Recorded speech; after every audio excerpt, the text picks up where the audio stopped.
would like to make a presentation about what is going on here in Ecuador on the in the mining sector. I think that we are living very important days through the energy changing sector. As all of you know, the mining are minerals are key in this transformation of the energy, and I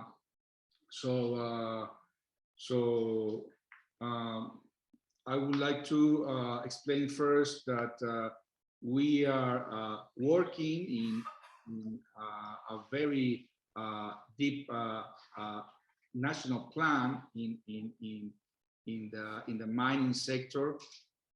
We have 6 pillars that is based on the national plan of the sector that had his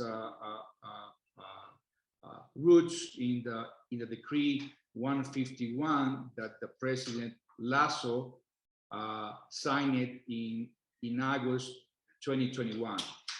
So the 6 aspects are the economic,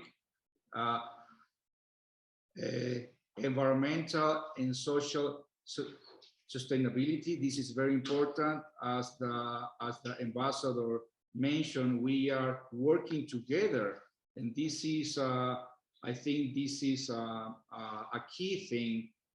We are working with the Minister of Environmental, because we are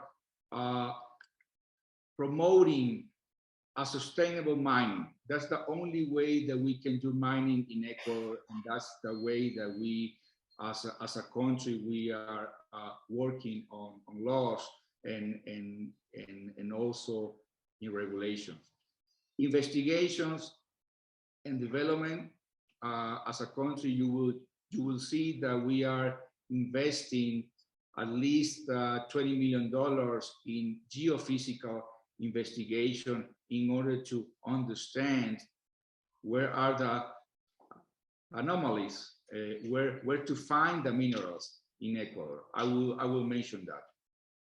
The administration and management, we are working hand by hand with the private companies in order to fulfill all the steps. So we go all the way from exploration onto the construction of the mine.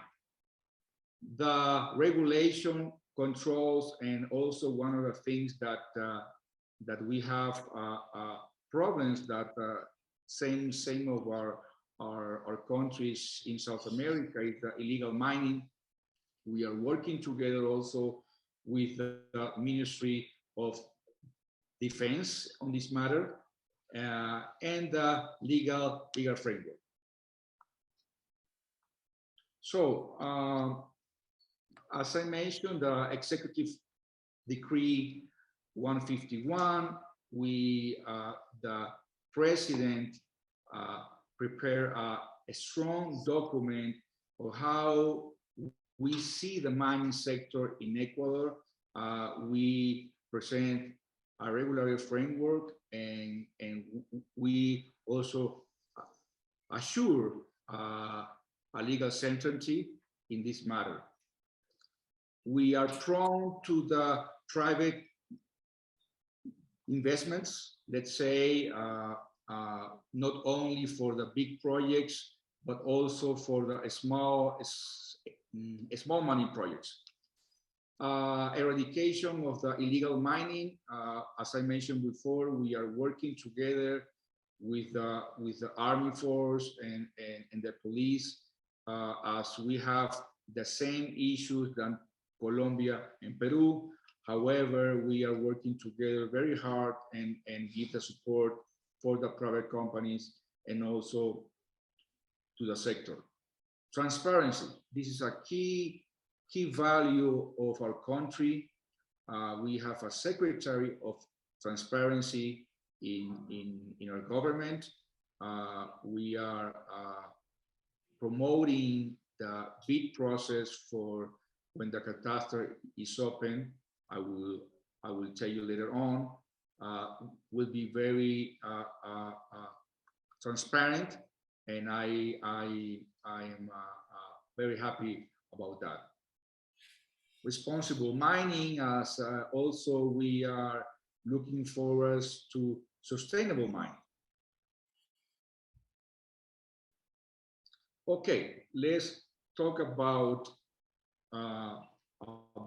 what are we doing in terms of the cadastre, of what are we doing in terms to bring more companies in place and promote this sustainable mining in Ecuador. In January 2022, we opened analog cadastre. Let's say the cadastre was closed in 2018 due to the compliance of the system. So there were about 600 of documents that were freeze. So we open those, and we are already granted in when the cadastre is open. That will be in December 2022. We are in a stage of 60%. We are working very hard to finish in these 3 months. And the stage 2, the cadastre, what Mr. Ambassador said, this is a digital platform that is going to control and do the administration rights of the concessions. With this system, we are going to create documents also that will give us the support for new bidding process. Will be very comprehensive management system. One of the characteristics, we have a robust architecture. Will be online, so you can see where are you going to plot your area. You will have also information about the area. Also, I would like to tell you that we have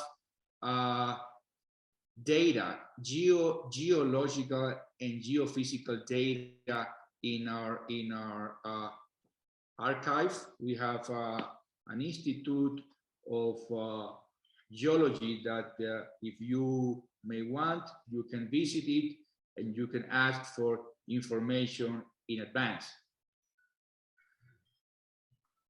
So what are we doing in the cadastre in the first stage? The substance that we said, as I mentioned, was 629 procedures.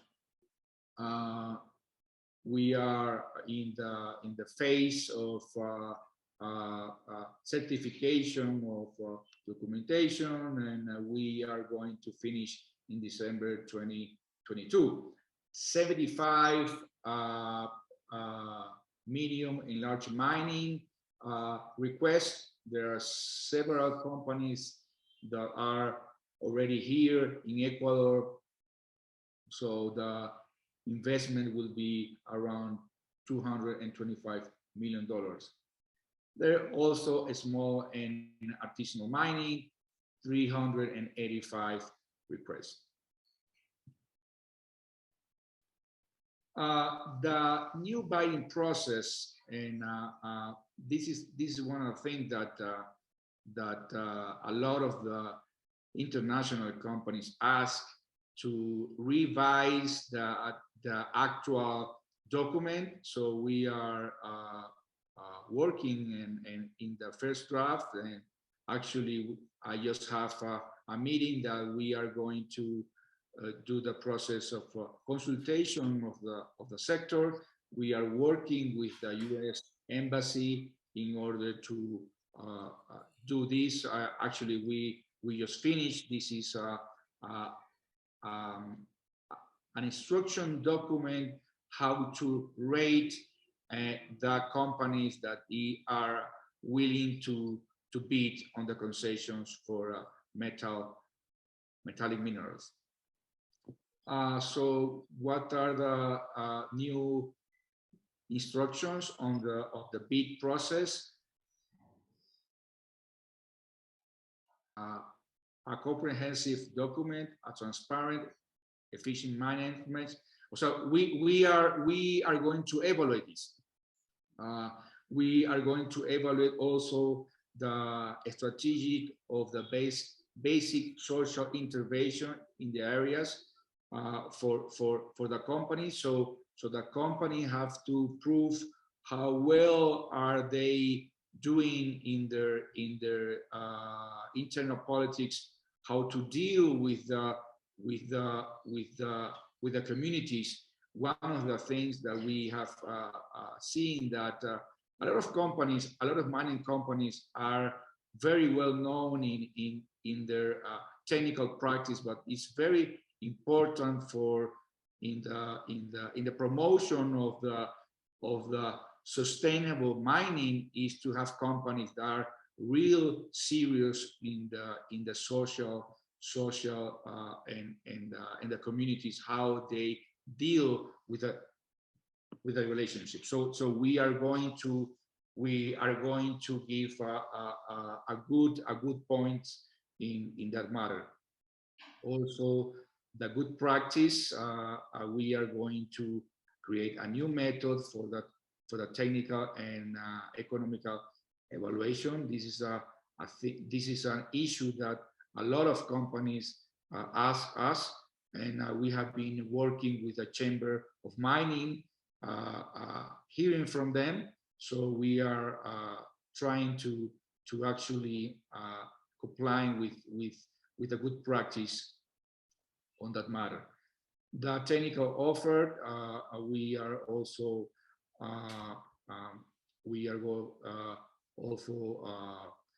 going to evaluate the personnel in the mining industry that will give us a sustainable mining in Ecuador, for sure.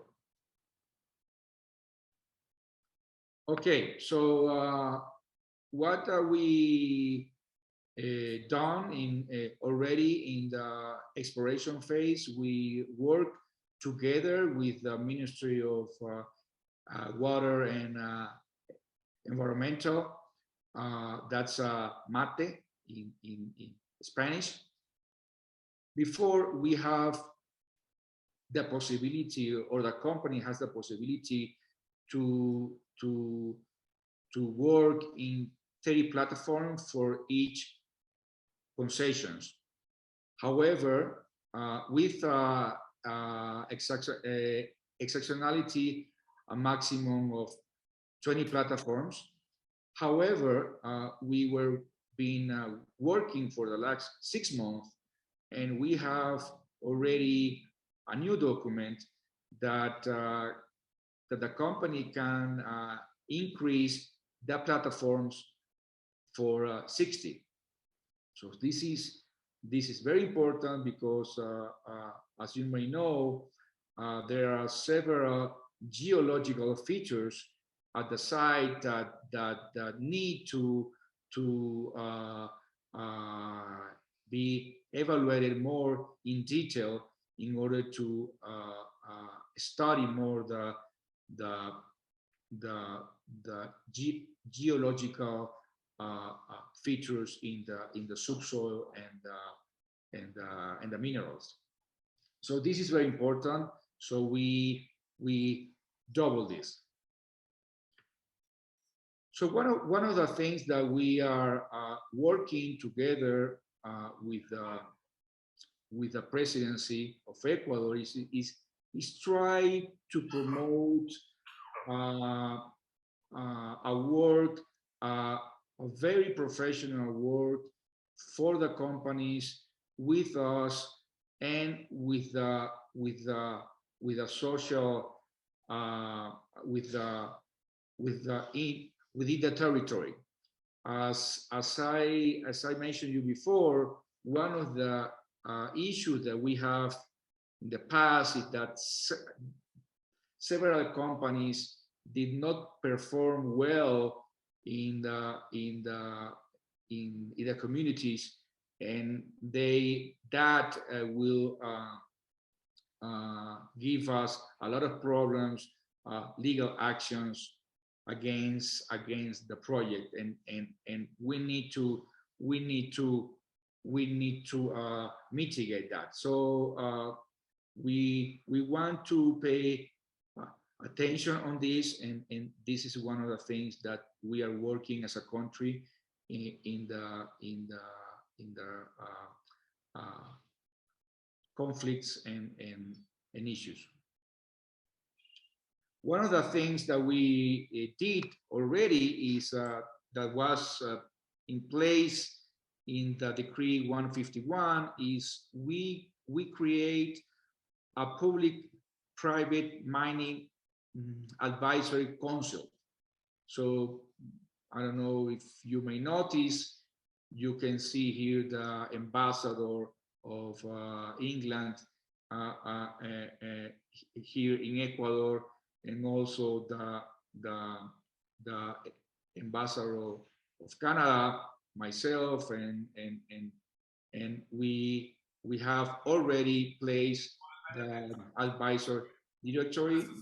I'm in charge of that, and the Embassy of Canada and the Embassy of England or the Great Britain also are part of this advisory directory.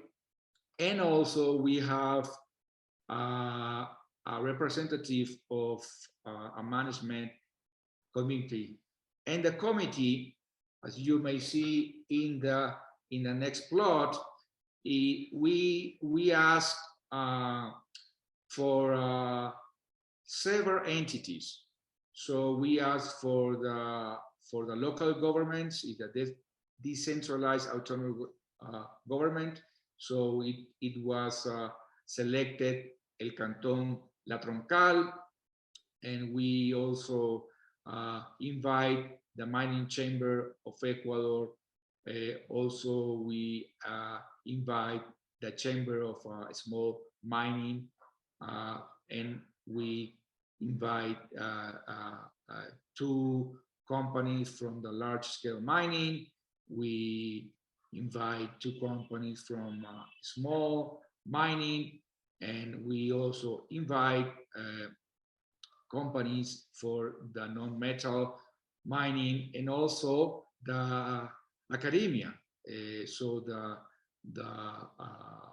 Escuela Politécnica Electoral is a technical university, and the University of Mining, Petroleum and Environmental. And also we invite the Association of Mining Engineers of Ecuador and the Society of Engineers of Ecuador. So this is a conglomerate that we have already the second meeting, and this is a venue that will give a recommendation for the sectors, and for us as a country, we are going to take very serious these comments and also recommendations in order to improve the sector in Ecuador. Okay, let's go to information about exports. This is a cut from January to July 2022. The exports in million. You can see the petroleum sector, the shrimp, 4,500, the bananas, 1,900, and the mining products, 1,600. We increased 60% from the same time frame. Sorry, we are 60% of the target of 2022, but we are at least 50% from what we export in 2021 at the same time frame. We are expecting to this year to export from 2,800 to $2,000 in mining exports. Okay, so let's see the medium and large mining projects. You can see here a map of Ecuador from the left side, and first one is Curipamba.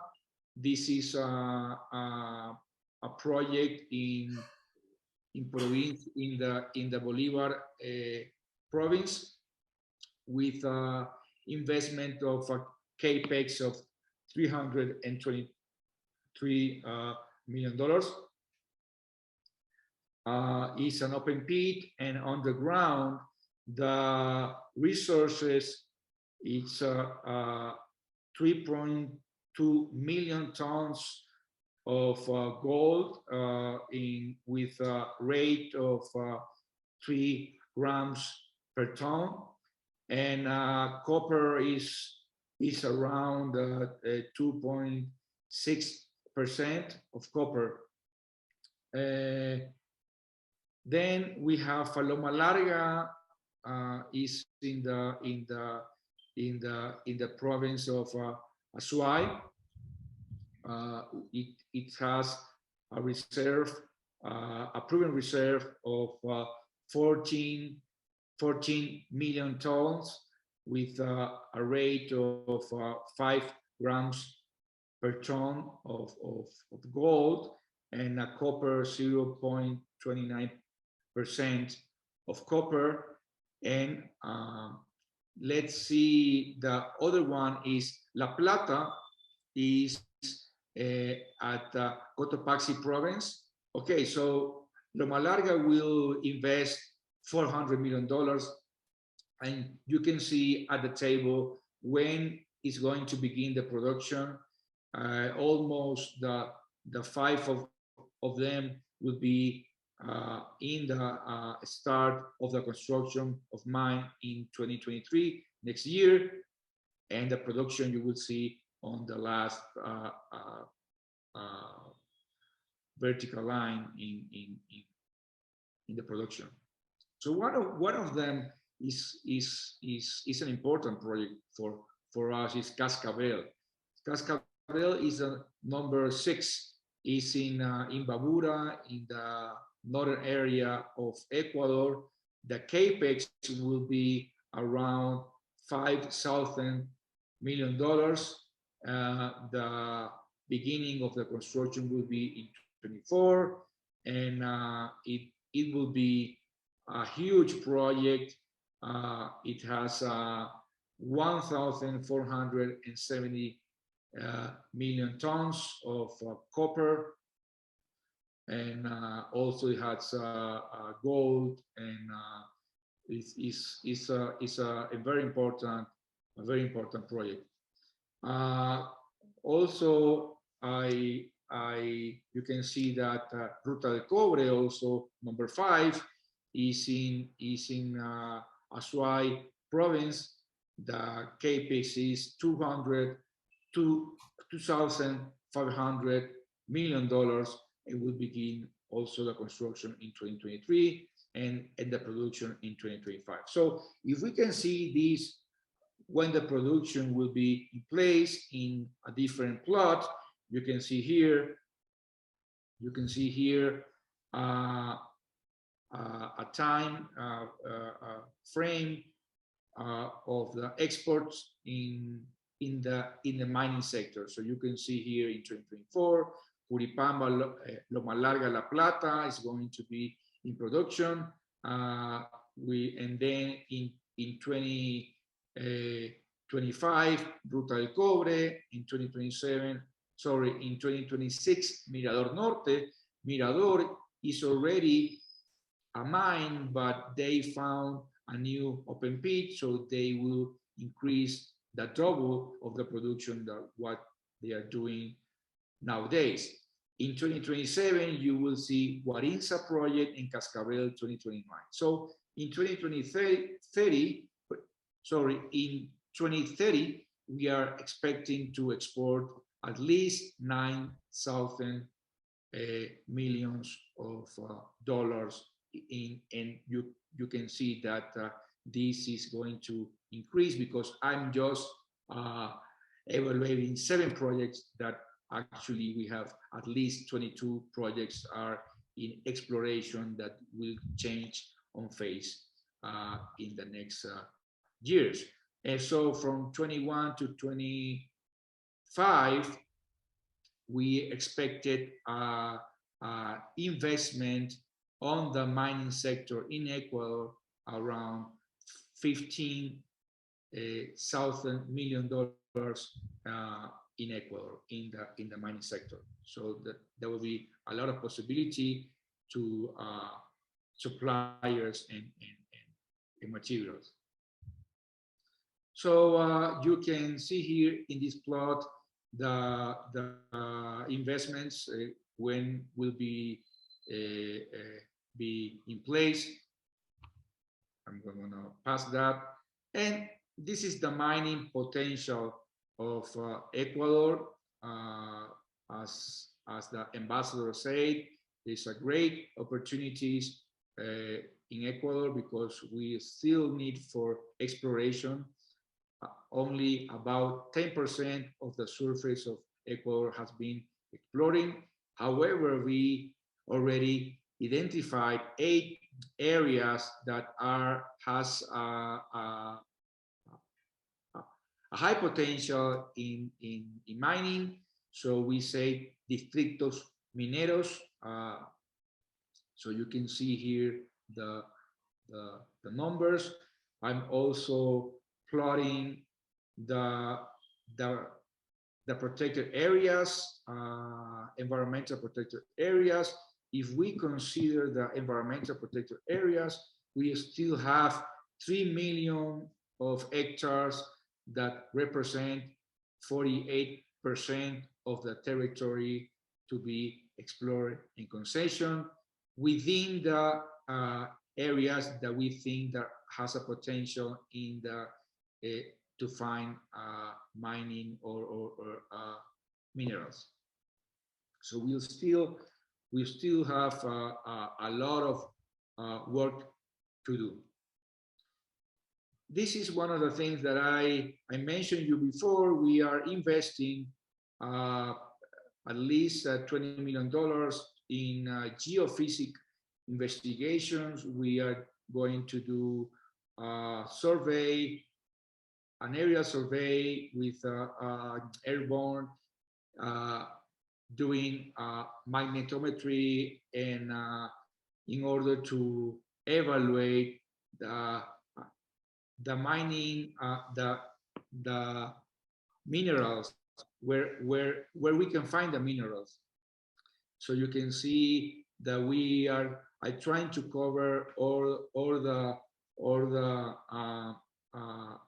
mineral areas and also new areas. This is a project that is already in a bid process and will take in place in the next few months and will be finished in the next 3 years.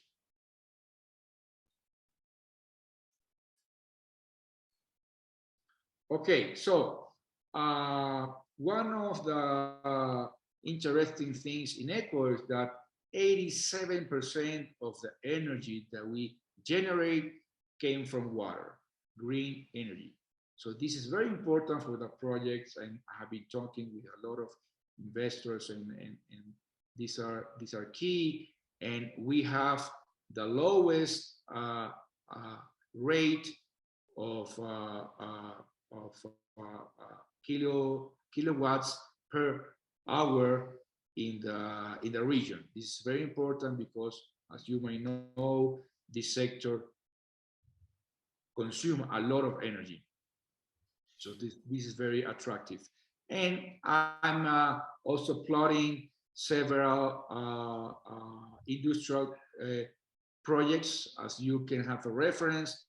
And also I am plotting here the hydroelectric projects that are in place. Okay, so Ecuador is looking for investors, and that is one of the main goals here. And also, as the President Lasso mentioned, in all the venues that he has been in the world, we are open for business. We are looking forward also for investors in gold refinery, in mineral pipelines. Let me say that the project Cascabel in the northern area, all the minerals that have to cross the country all the way down to Esmeralda's port. One of the system is pipelines. Also mining train. There is a proposal in several countries to invest in binary trains. And also we are looking forward also to parques industriales, is where we can focus, or we can work in services and technologies in order to have all the minerals in one place, all the tailings maybe in one place. So this is one of the things that is happening also here in Ecuador. Fraser Index, I think that you may all know that, is an investment attractiveness index. We have climbed 15 points, 26%. So this is a proof that what the country is doing in order to assure the investors to come to Ecuador, and also this is part of the public policy that we are doing. So why invest in Ecuador? So we offer a great mineralogical potential. We, as the ambassador mentioned, we have the same geology than Peru and Chile. El Gobierno al Encuentro, as we say, promote mining with socially and environmental responsible process that is sustainable. So we are prone, and we are looking forward to be a country as a leader in sustainable mining. We are just beginning, we are just emerging in this sector, and we want to do it in the right way. The government give also a stable legal framework. We are open the doors to companies that proven that the reputations to explore our territory. We have been also in Toronto, and I will show you what we did there, and also the political and fiscal stability and security. So we went to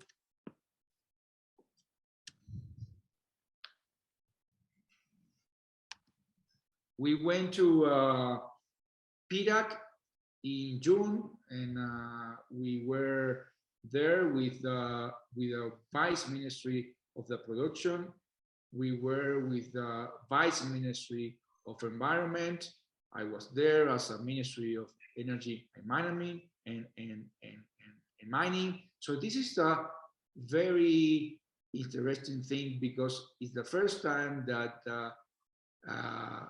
one key people from uh, from the environmental minister go to these venues, and this shows what I mentioned before, that we are working together in order to promote sustainable mining. So at the end, Ecuador is open for business, is open for mining investment, is open for sustainable mining. Thank you very much. Excellent. Thank you, Minister.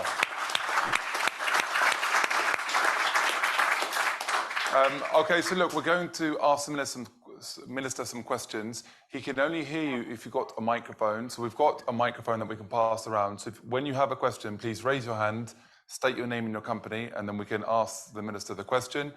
Javier, you can hear me loud and clear, is that correct? Yes, yes. Perfect. No, look, firstly, thanks so much for taking part in this, because we organise these types of events with different governments around Latin America, and this current administration in Ecuador certainly is open. You're always willing to give us interviews, to get involved in our events, so that's great. I'm going to keep my questions very, very brief. If you're sitting in London and you probably don't keep up every day with what's going on in Ecuador, the big thing that you will have come across is the protests. So you would have seen the protests earlier this year. You would have seen that some of those protests were, their objections seem to be aimed at the mining companies and the oil and gas companies.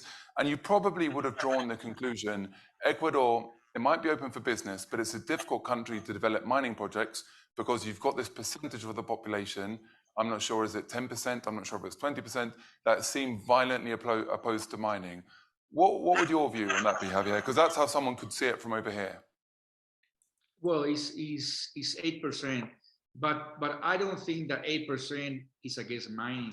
I think it's a problem of the sector, and I mentioned already, one of the problems of the mining companies that actually came here is that they have not worked as they should in working with the communities. So, however, I was in charge in the discussion table in the last 1 month, and one of the things that we are doing is that we are working in environmental licenses. I think that we have to work more in a participation mining. Let's say during the exploration phase, we need to engage with the community more, and this is a problem that you may see a new problem here in Ecuador because we are a new sector. But if you go all the way down from the 2000 in Peru or in Chile, had the same problems. So what we are working nowadays is we are working on the consulting regulations for the communities. So I think this problem, we see an opportunity to mark the football field. As we say, we are a soccer country, and we are very close to the World Cup, and also we need to mark the soccer field very good. So if we do that, and we are doing that, will be a sustainable way to do mining in our country. So actually, tomorrow will be closed the tables, the discussion tables. There were like 10 themes. One of the themes were mining, but also one of the things that we are doing is that trying to change the regulations so so the ¿cómo se dice regalías? Royalties go faster to the communities. So if the royalties go faster to the communities, a lot of the issues will be solved, and we are working on that. Can I? Yes, please. Can somebody pass the microphone to the ambassador? And if maybe with the camera work, if we can get some of the questioners in as well. I just wanted to go a little bit further than what the minister just said. Of course, we have to confront these manifestations and these problems on the streets in Ecuador. And coming from media usually showcases the bad news. There are some good things going on in Ecuador. You have to understand something.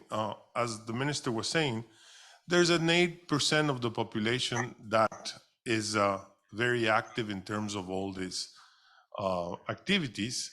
And the problem we have is that behind this 8%, we have a big problem that has become very serious in Ecuador, and it's related to the drug cartels. And the money that fuels all this is the money from the drug cartels. Ecuador is dollarized. Ecuador has very low prices for gas, which is used to make cocaine. So the cartels are behind all this.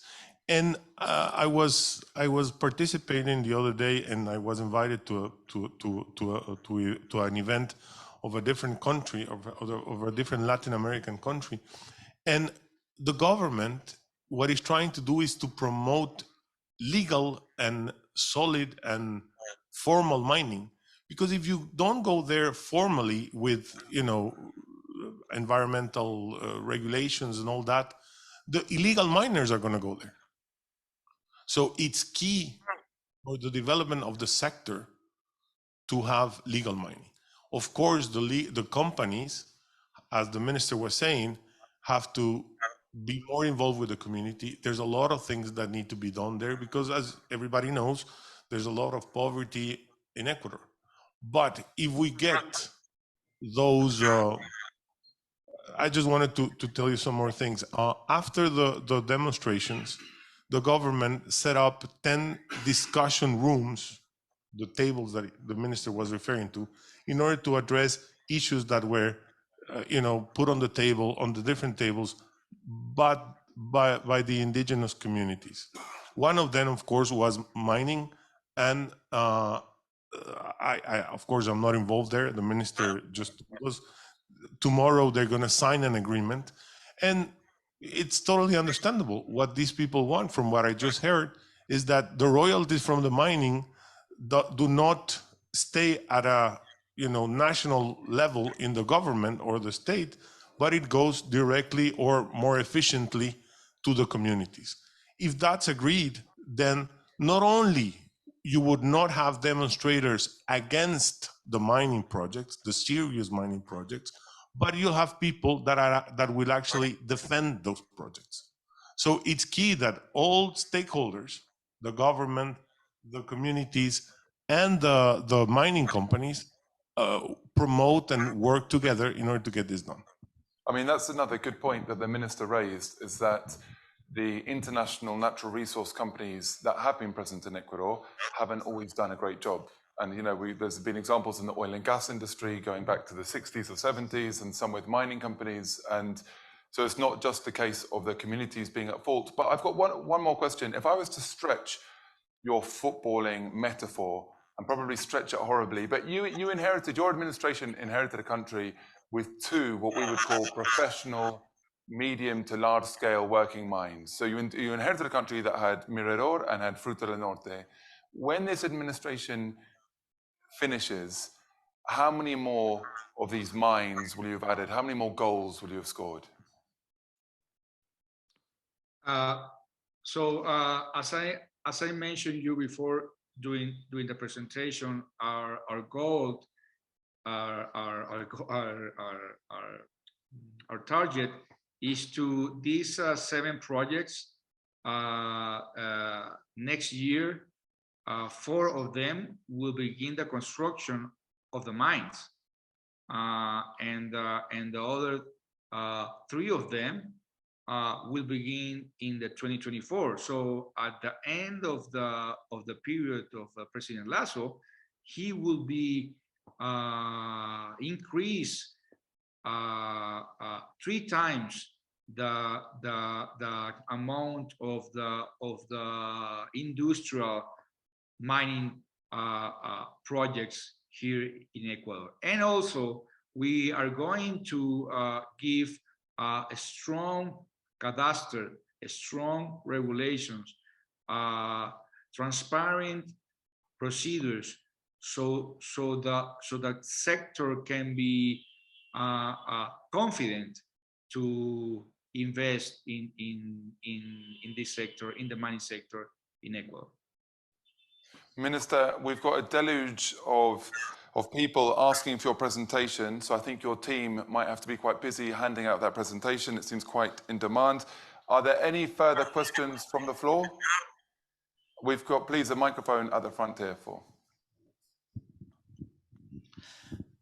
Minister, Fiona Claudio, it's very good to hear of the strong approach Ecuador is taking, particularly on the regulatory side and addressing environmental and community issues. Can you also say, though, how you balance the need for strong regulation against also the speed of the process? Because as we'll perhaps be talking about later, the mining sector meeting the future demands of the world for these resources is going to be crucial. So please can you talk also about the timescales and how you make that difficult balance? Thank you. Well, if I may understand, yes, we are. I didn't mention about the potential of the mineral per se. However, I think that Ecuador has a potential in copper first, and then gold, and then silver, and polymetals. But copper is the main mineral that we are seeking and we are finding. And I can tell you that there are several projects that I didn't put in the time frame that are being evaluated and explored, that is giving us a lot of resources. And I think that Ecuador definitely could be in the same place than Peru and Chile in the next 15 years. Excellent. Thank you, Minister. I'm conscious I don't want to take up too much of your time, but I think I saw a question in the middle on the right. Thank you. Thank you. Gloria Hooper. We all want to see Ecuador more prosperous, and we all accept that the aim is for sustainable and responsible mining. It has been drawn to my attention that, for example, the Mirador mine is building a tailings dam, which has the potential to become an ecological disaster. I've also heard from organizations such as Rainforest Concern that in any event, however responsible and well-regulated the mining may be, it will affect the rainforests, which are part of the attraction of some of the parts of Ecuador which are promoting the tourist industry.